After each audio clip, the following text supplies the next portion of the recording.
Just wait a moment.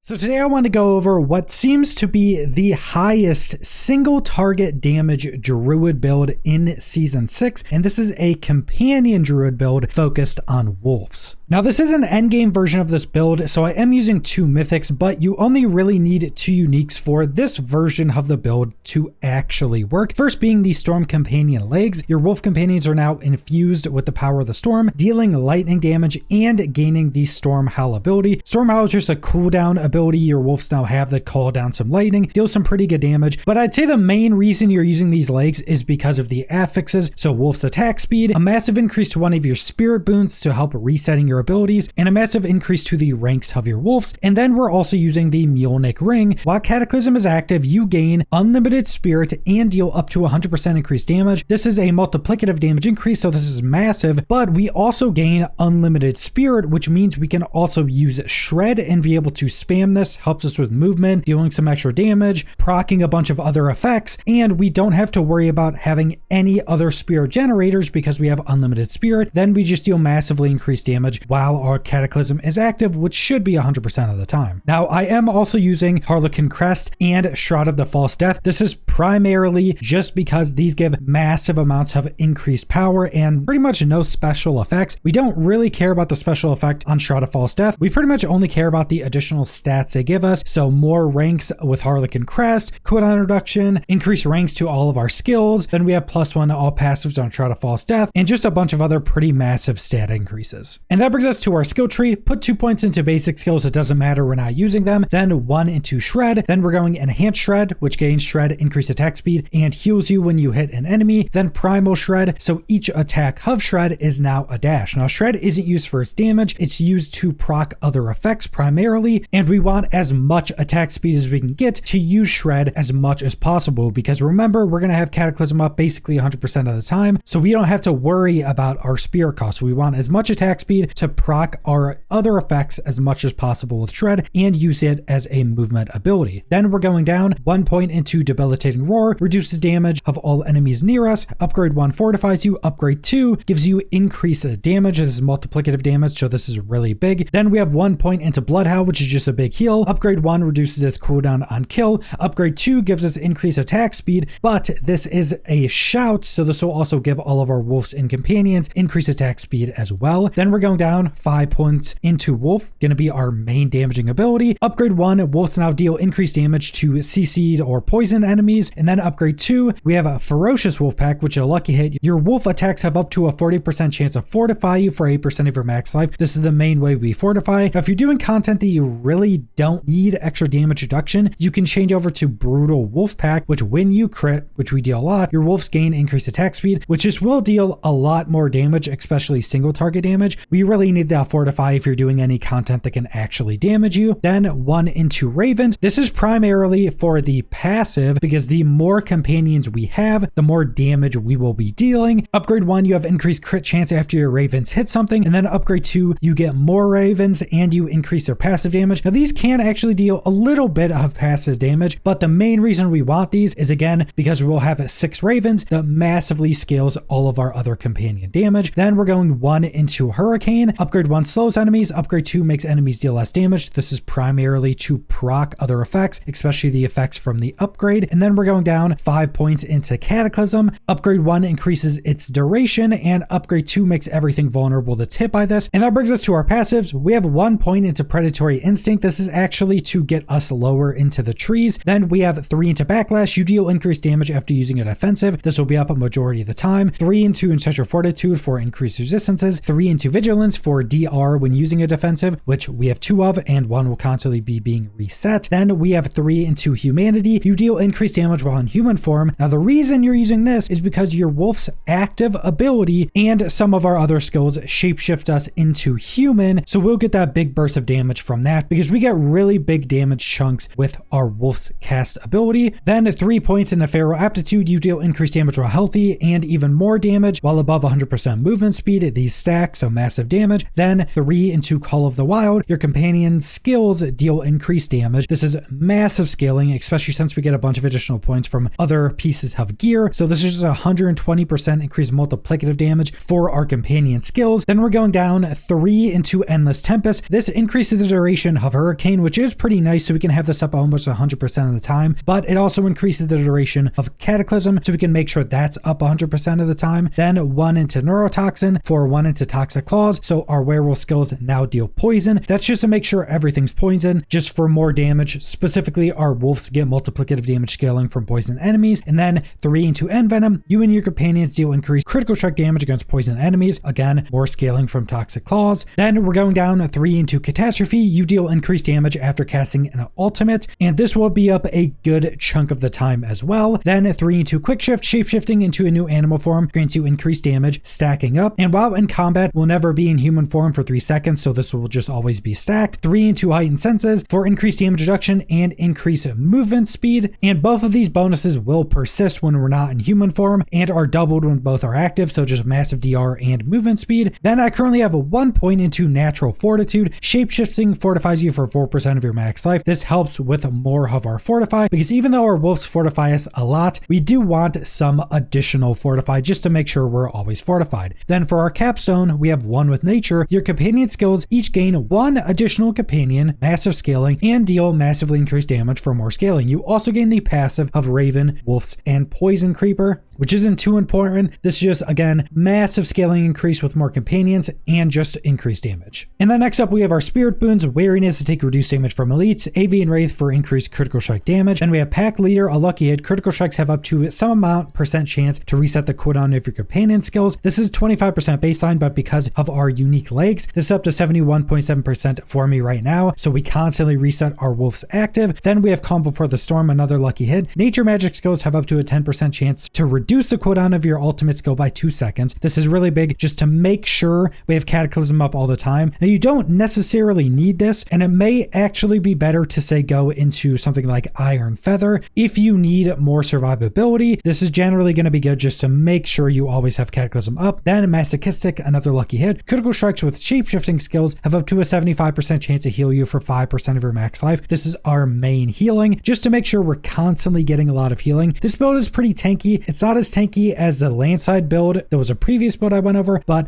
it's still pretty tanky. And then for our Mercenaries, for our reinforcement, we have Rahir, because he can use the Bastion ability, which Rahir pops out with a defensive bubble, redirecting 90% of the damage you or allies would take to him for 5 seconds, and gives you unstoppable for 1 second. And you can cause this to proc when you're injured, so when you're about to die, Rahir pops out, gives you massive damage reduction. Now you can change this to a damage dealing ability if you're doing content that's not really going to kill you, just to get some additional damage. And then for your hired mercenary, I'm using Variana primarily to give me increased attack speed. Technically, Subo is the best mercenary to give you increased damage, but he still has the tracking ability that makes a bunch of pieces of content annoying on your minimap, so I just use a Barbarian. And the main reasons is because of our first passive, which is Hysteria. You gain increased attack speed whenever Variana damages an enemy up to 10%. Then when she uses Bloodthirst, that gives you increased attack speed, and then Bloodlust on top of that gives you even more attack speed when she uses Bloodthirst. So just a lot of increased attack speed. And again, we want as much attack speed as possible to shred more, so we reset our wolves active even faster. And that brings us to our Paragon boards. And like always, we're primarily going over the board and glyph selection. If you want to follow point by point, there'll be a build planner in the description. But because of how boards are now, with only being able to have 5 and putting a lot more points into each board, after you get the 5 main boards, you pretty much just go to whatever rare or magic nodes have something you want or need. Like if you need more armor or resistances, you just go to sections that give you more resistances or armor. Like specifically right now in this build, I'm not capped on armor because I took out some points in armor to put them in more damaging areas because I haven't been dying at all. So unless I want to do, say, higher pit runs or something, I really don't need the increased armor. And that's a lot of stuff you can do with the new Paragon boards. But board 1, we have the Headhunter glyph, which boosts all normal nodes within range. This will actually start to help later on when you have a lot higher Paragon level. I'm only 236. Once you get much higher and are just putting points into normal nodes for increased stats, you'll get a ton ton of increased value from going into all of the willpower nodes in the area of Headhunter. Then the secondary gives you increased damage to elites, and the legendary just gives you increased damage. Then board 1, we're taking Untamed. Casting a companion skill gives you increased companion damage for 5 seconds, stacking up to 80%, so just 80%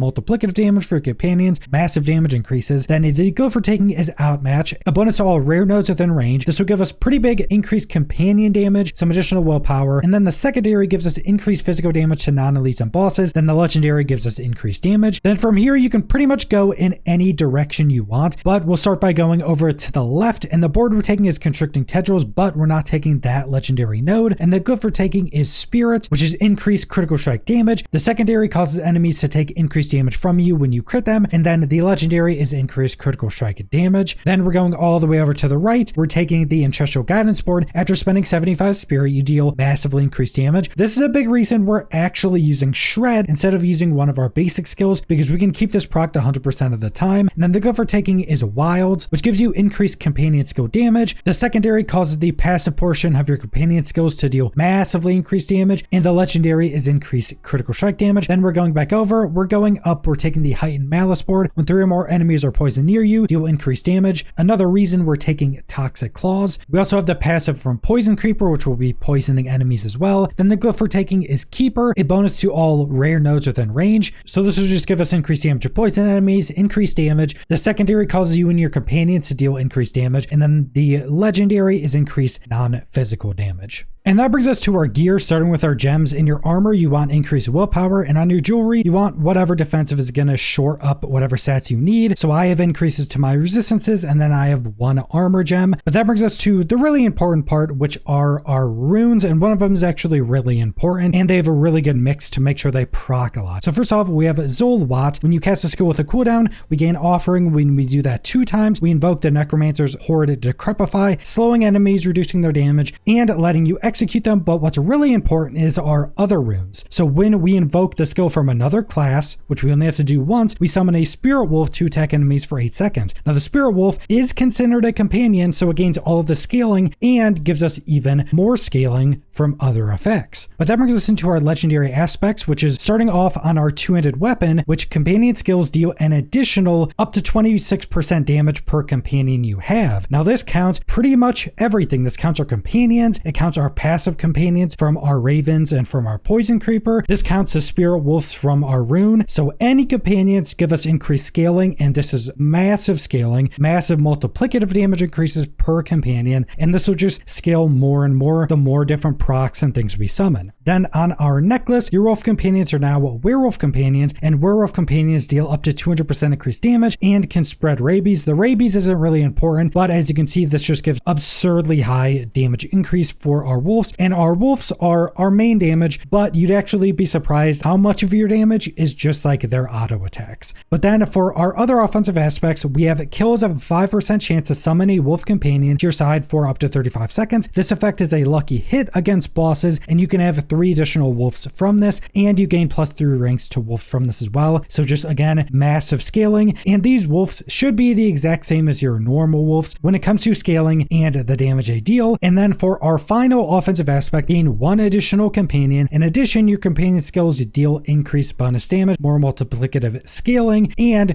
this is for all of our companion skills. So this is for our raven and our poison creeper passives. So again, just massively increased damage off every additional companion we have. And then for our final legendary aspect, on our boots, we have metamorphosis. So when you evade, you are unstoppable, and that's actually the main reason we're using this. And you're also going to want boots with the implicit that attacks reduce your evade's cooldown by 1.5 seconds, just to make sure you can evade anytime you need, because that's the only way we actually have unstoppable. And then as we went over, for our uniques, we have Storm Companion legs, we have our Mule Neck ring, and then for our mythics, we have Harlequin crest, and we have Shroud of the False Death, which again, for our mythics, it's primarily just for scaling. But that's the entirety of this build, and this build is actually very easy to play. You're pretty much just going to be using all of your abilities that have cooldowns on cooldown. So your Hurricane, your Blood Howl, your Debilitating Roar, your Cataclysm, use all of those on cooldown. They're primarily just to proc a bunch of other effects. Your first 3 skills, so your Hurricane, your Blood Howl, and your Debilitating Roar, are also good for helping you stay alive. And then you're just spamming your Shred and your Wolves as much as possible. So you're spamming Shred. Anytime your Wolves reset, pop that, go back to spamming Shred. And that's pretty much all you're going to be doing, but that's all I want to go over.